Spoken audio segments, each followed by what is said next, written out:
stations of the United States and their affiliated stations. September 26, 1960, the first televised presidential debate. There were 75 million viewers. It was the defining moment when television began to dominate politics. Vice President Richard Nixon was convinced he could defeat his opponent, John F. Kennedy. But he would be judged not by what he said, but by how he looked. Kennedy arrived tan, handsome. He was the personification of a matinee idol.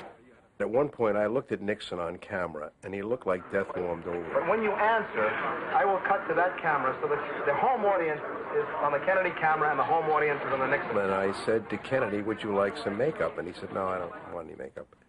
And Nixon overheard that. Nixon needed makeup. Kennedy didn't. So he said, gee, I don't think I want any makeup either. He needed it. Mr. Vice President's Richard Nixon would never forget how the television camera destroyed his political dream. Had Nixon worn makeup that night, he might have won that debate. Now, that's a terrible thing to ponder, that a man running for President of the United States runs his ship aground over pancake makeup. We are for programs in addition, which will see that our medical care for the aged is much better handled than it is at the present time. The Republican leadership has opposed federal aid for education, medical care for the aged. I think Mr. Nixon... Kennedy's advisors learned a new commandment.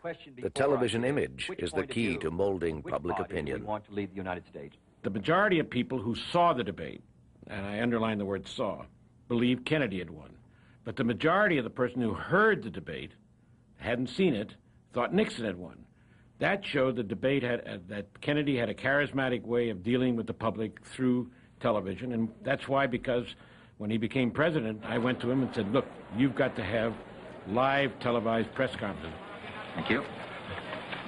Kennedy used the press conferences as just another part of his image-making machine. It is increasingly clear. He was just a swashbuckler. He was so confident. It might have been Errol Flynn in the movies. And that's why he did so well, and that's why he and Pierre and the others in the White House knew that they could get away with the dangers of live television. Mrs. Kennedy, I want to thank you for letting us visit your official home. Television created an electromagnetic fantasy land. The public was seduced. Now, if you'll forgive me, this room looks a little bit like an antique dealer's dream. Have you made any good finds lately? Well, we have.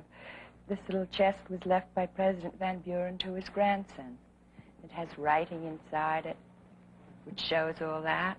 If a future First Family doesn't want it, it goes to the Smithsonian, where it will be taken care of and displayed. The whole of America had its face against that candy store window pane.